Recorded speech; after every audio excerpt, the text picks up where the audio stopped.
Hello बच्चों, जय हिंद। चलिए आज जो है अम्ल, क्षार एवं लवण, ये केमिस्ट्री का दूसरा चैप्टर है। क्लास 10th केमिस्ट्री का ये दूसरा चैप्टर का विषय है अम्ल, क्षार एवं लवण। तो आज इसके बारे में पढ़ेंगे कि अम्ल, क्षार, लवण क्या होता है। तो चलिए सबसे पहले देखते हैं अम्ल। अम्ल क्या है? सीधी सी भाषा में देखें, अम्ल वह चीज है जो स्वाद में खट्टा होता है। जैसे आप नींबू खा लिए, बड़ा जोड़ खट्टा लगेगा। आप संतरा खा लिए तो वो भी खट्टा होता है। आम, कच्चा आम खाए तो वो भी खट्टा होता है। तो ये सब में अम्ल होता है। तो अम्ल का सूत्र, सबसे पहले अम्ल का सूत्र देखते हैं। अम्ल का सूत्र क्या क्या होता है? जैसे हाइड्रोक्लोरिक अम्ल, सल्फ्यूरिक अम्ल, नाइट्रिक अम्ल, एसिटिक अम्ल, कार्बोनिक अम्ल। इसका देखते हैं।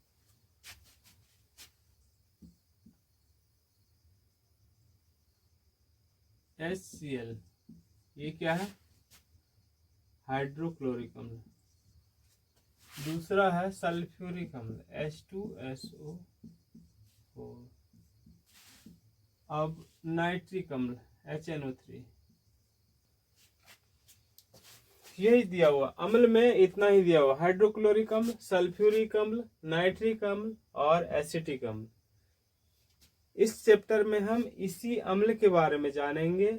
और ये अम्ल धातु के साथ अभिक्रिया करके क्या बनाता है? कार्बोनेट, धातु कार्बोनेट के साथ अभिक्रिया करके क्या बनाता है? धातु हाइड्रोजन कार्बोनेट के साथ अभिक्रिया करके ये अम्ल क्या चीज बनाता है? कैल्शियम धातु ऑक्साइड और अम्ल अभिक्रिया करके क्या बनाता है? अम्ल और क्षार जो है आपस में अभिक्रिया करके क्या बनाता है? यही 5-6 जो है पॉइंट दिया हुआ। और इन सभी में अभिक्रिया करके क्या चीज बनाता है उसके बारे में जानना है। तो अभी हम आपको ये यहाँ लिख दिए हैं कि कौन कौन सा अम्ल है। हाइड्रोक्लोरिक अम्ल, हाइड्रोक्लोरिक अम्ल का सूत्र है HCl, हाइड्रोक्लोरिक अम्ल। सल्फ्यूरिक अम्ल, अम्लों का राजा, इसे अम्लों का राजा भी कहा जाता है सल्फ्यूरिक अम्ल को, H2SO4 को। और ये है नाइट्रिक अम्ल, HNO3। और ये एसिटिक अम्ल। और भी दूसरे पदार्थ में, जैसे दही में कौन सा अम्ल पाया जाता है, टोमेटो में कौन सा अम्ल पाया जाता है, इसको भी लिखाएंगे।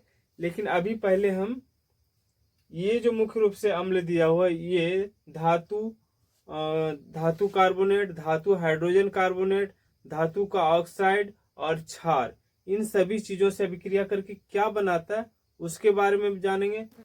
इनके बाद हम आपको बता रहे हैं कि कौन कौन सा जो है क्षार है। क्षार का सूत्र क्या होता है उसको जानते हैं। क्षार जो है, देखिए अभी जैसे हम बताएं, अम्ल स्वाद में क्या होता है? खट्टा होता है। उसी तरह क्षार जो है स्वाद में कड़वा होता है। क्षार का स्वाद कड़वा होता है। तो चलिए क्षार का सूत्र देखते हैं।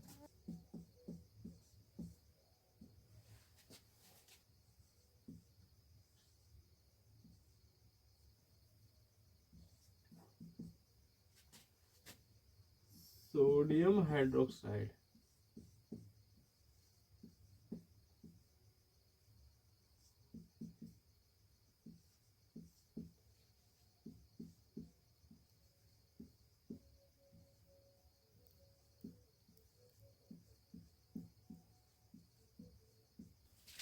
कैल्शियम हाइड्रोक्साइड CaOH का whole two calcium hydroxide, magnesium hydroxide MgOH का whole two magnesium hydroxide, ammonium hydroxide NH4OH। ये क्या है? क्षार है। अभी हमने इससे पहले अम्ल बताया था, सल्फ्यूरिक अम्ल, हाइड्रोक्लोरिक अम्ल, नाइट्रिक अम्ल, एसिटिक अम्ल, ये बताए थे। अब यहाँ पर है ये क्षार, sodium hydroxide, potassium hydroxide, calcium hydroxide, magnesium hydroxide और अमोनियम हाइड्रोक्साइड। ये सब क्या है? क्षार है। अब देखते हैं एक एक करके अम्ल जो है धातु के साथ अभिक्रिया करके क्या बनाता है। जैसे एनसीईआरटी में दिया हुआ है कि जिंक है, आप जिंक के छोटा छोटा टुकड़ा को एक बीकर में लीजिए और उसमें सल्फ्यूरिक अम्ल डालिए, H2SO4 को डालिए। बीकर में आप जिंक के टुकड़ा को लीजिए और उसमें सल्फ्यूरिक अम्ल को डालिए, तब देखिए क्या होता है। अब क्वेश्चन क्या है, क्या होता है जब धातु को अम्ल के साथ अभिक्रिया कराया जाता है, धातु को अम्ल के साथ मिलाया जाता है तो किस प्रकार का अभिक्रिया होता है। तो यहाँ पर क्या होता है कि जब धातु को अम्ल के साथ मिलाते हैं तब उसमें से हाइड्रोजन गैस मुक्त होता है। जैसे देखिए एक एग्जाम्पल दिया हुआ है एनसीईआरटी में कि जब तनु हाइड्रोक्लोरिक अम्ल में जिंक, दानेदार जिंक को डाला जाता है तब क्या होता है, तो उसमें क्या होता है, रिएक्शन करके जो है जिंक सल्फेट बनाता है, जिंक जो है सल्फेट के साथ जुड़ जाता है और उससे हाइड्रोजन गैस निकलता है। चलिए उसका जो है एग्जाम्पल देखते हैं। जैसे जिंक ले लिए, Zn प्लस H2SO4, यहाँ पर क्या होगा, ये सल्फेट है, सल्फेट जिंक के साथ जुड़ जाएगा और ये हाइड्रोजन गैस ये अलग हो जाएगा, ये चीज जो है अलग हो जाएगा। तो यहाँ देखिए ये क्या होगा, जिंक सल्फेट हो जाएगा ZnSO4 और ये हाइड्रोजन गैस प्लस H2, ये हाइड्रोजन गैस मुक्त हो जाएगा। क्या करें, एक बीकर लीजिए और बीकर में तनु सल्फ्यूरिक अम्ल लीजिए H2SO4 और तनु सल्फ्यूरिक अम्ल में जिंक के छोटे छोटे टुकड़ा को डालिए। तो क्या होता है, जिंक के जब छोटे छोटे टुकड़ा को डालते हैं तब जब हम ऊपर के परख नली में पाइप लगाते हैं तो उससे क्या होता है, हाइड्रोजन गैस निकलता है। अब जहां से हाइड्रोजन गैस निकल रहा है वहां पर चलिए हम चित्र भी बना देते हैं।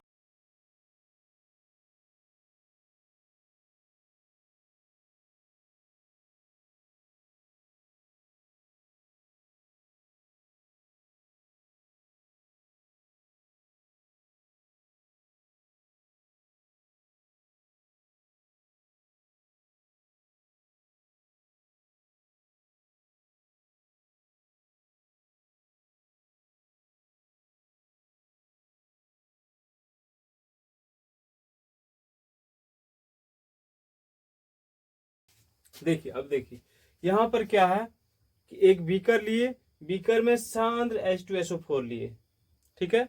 अब उसमें जिंक के टुकड़ा को डालें, जब जिंक के टुकड़ा को डालेंगे तो ये H2SO4 जिंक से अभिक्रिया करेगा। यहाँ इसको देख रहे हैं, ये अभिक्रिया करके जिंक जो है ये इसके साथ सल्फेट के साथ जुड़ जाएगा और हाइड्रोजन गैस को अलग कर देगा, ठीक है। यहाँ वही कर रहा है, इस नली से जो है हाइड्रोजन गैस मुक्त हो रहा है और जिंक सल्फेट यहाँ बना रहा है, ठीक है।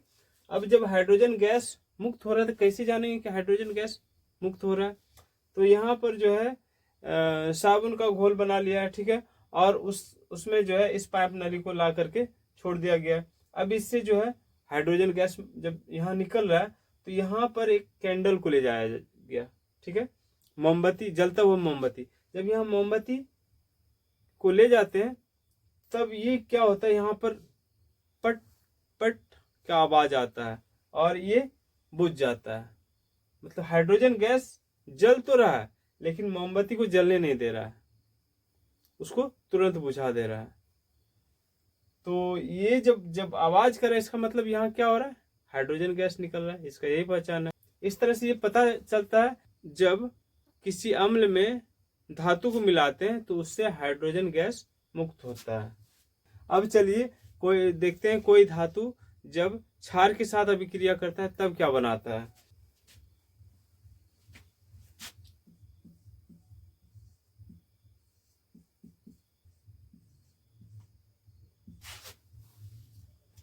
क्या है, सोडियम हाइड्रोक्साइड। सोडियम हाइड्रोक्साइड को जब जिंक से अभिक्रिया कराया जा रहा है तो सोडियम जिंकेट बना रहा है और हाइड्रोजन गैस मुक्त कर रहा है।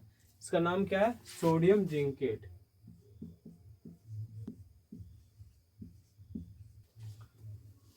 तो यहाँ भी क्या हो रहा है, हाइड्रोजन गैस मुक्त हो रहा है। ऐसा क्षार जो सभी धातुओं के साथ ऐसा अभिक्रिया नहीं करता है, लेकिन जो एग्जाम्पल में दिया हुआ है, जो एनसीईआरटी बुक में दिया हुआ वह यही है। सोडियम हाइड्रोक्साइड को जब जिंक के साथ अभिक्रिया कराया जाता है तब क्या बनता है, सोडियम जिंकेट। ये कई बार पूछा जाता है, बोर्ड एग्जाम में पूछा जाता है कि क्या होता है जब सोडियम हाइड्रोक्साइड को जिंक के साथ अभिक्रिया कराया जाता है। ये सूत्र हमेशा आपको पूछेगा कि क्या होगा जब सोडियम हाइड्रोक्साइड जो क्षार है उसको जिंक के साथ अभिक्रिया कराया जाता है। तो यहाँ आप देख रहे हैं सोडियम हाइड्रोक्साइड को जिंक के साथ अभिक्रिया कराते हैं तो सोडियम जिंकेट बनता है। इसका जो है सूत्र आपको याद कर लेना है, रट लेना है।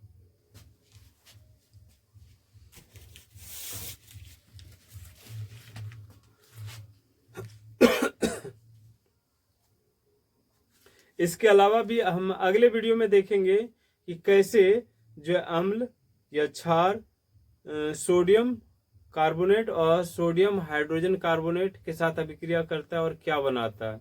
फिर अम्ल जो है क्षार के साथ अभिक्रिया करके क्या बनाता है। उसके बाद है अम्ल या क्षार धातु का ऑक्साइड से अभिक्रिया करके क्या बनाता है। इन चीजों को देखेंगे। चलिए हम इसमें कुछ क्वेश्चन पूछते हैं।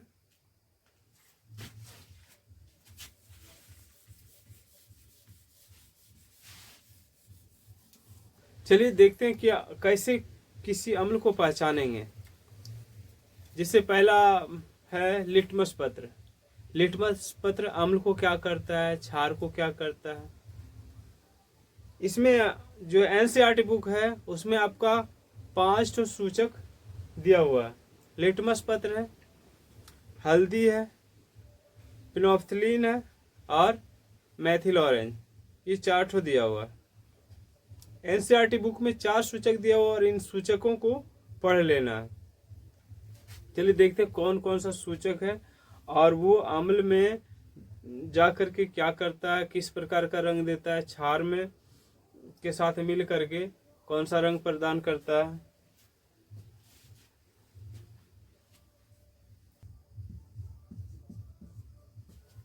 यह है लिटमस पत्र। लिटमस पत्र एक सूचक है, मतलब ये लिटमस पत्र जिससे अम्ल में जाएगा तो ये रेड कर देगा, क्षार में जाएगा तो ब्लू हो जाएगा। ठीक है, तो ये सूचित करता है कि कौन सा पदार्थ अम्ल है, कौन सा पदार्थ क्षारीय है।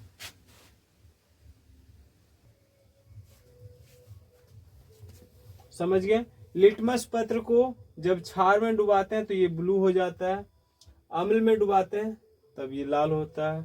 हल्दी को जब क्षार में डुबाते हैं तब लाल होता है और अम्ल में जब डुबाते हैं तब ये पीला हो जाता है।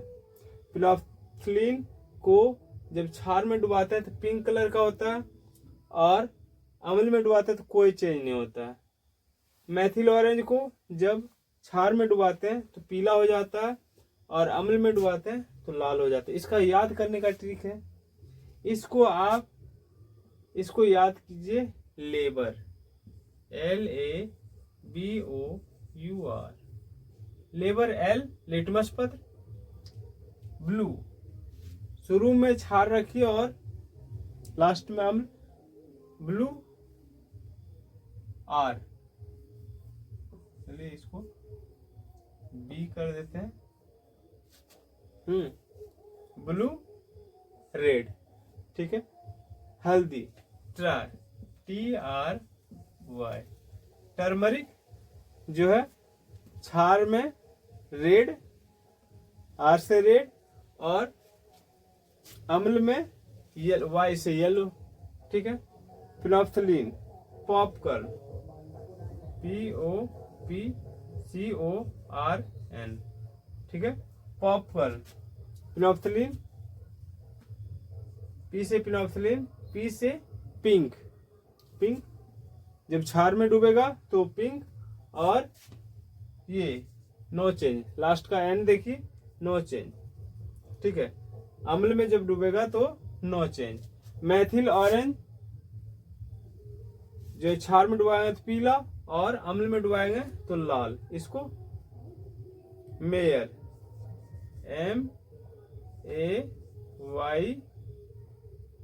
MAYER। अब M से मेथिल ऑरेंज, Y से येलो और R से रेड। MYR याद रखना है। M से मेथिल ऑरेंज, Y से येलो और R से रेड। इस तरह से शॉर्टकट आप इसको लेबर, ट्राई, पॉपकॉर्न, मेयर, इस तरह से आप इसको अगर याद रखेंगे तो ये याद हो जाएगा। लेबर, चलिए आप मेरे साथ अभ्यास कीजिए। लेबर, L लिटमस पत्र, क्षार में शुरू में क्षार रखना, उसके बाद अम्ल, ठीक है। L लिटमस, B ब्लू और R रेड, यानी क्षार में डुबाएंगे ब्लू और अम्ल में डुबाएंगे red. Try, T turmeric, R red, क्षार में रेड, Y अम्ल में Y येलो मतलब पीला। फिनोल्फ्थालीन, पॉपकॉर्न, P फिनोल्फ्थालीन, P पिंक, क्षार में पिंक और अम्ल में N, नो चेंज, कोई चेंज नहीं। Mayor, methyl orange, M mayor, Y means पीला, क्षार में पीला और R रेड, अम्ल में रेड मतलब लाल। अब एक चीज इसमें देखिए, जो लिटमस पत्र होता है ये प्लांट से आता है, पौधा से आता है, और इसका कलर जो होता है वो क्या होता है, पिंक कलर का होता है।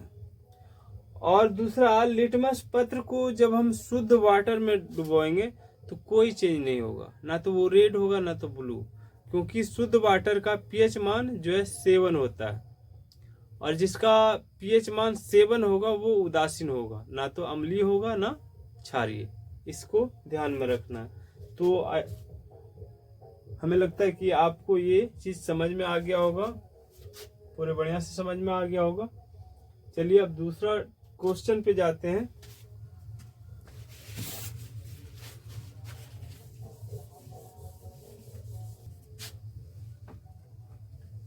एक क्वेश्चन देखिए, रेड लिटमस पत्र को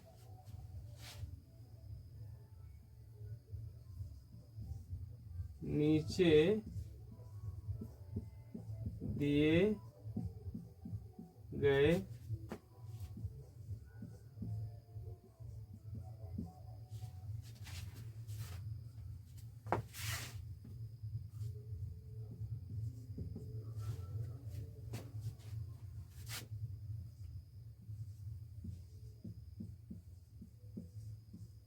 डुबाने से ब्लू कलर का हो जाएगा। अब यहाँ आपको ऑप्शन दिया हुआ है, A,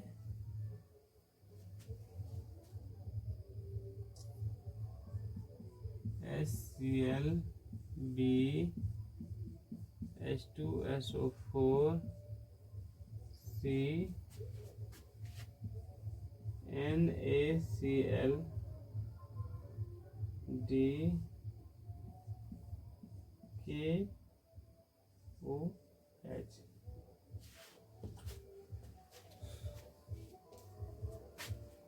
क्वेश्चन को जरा ध्यान से देखिए।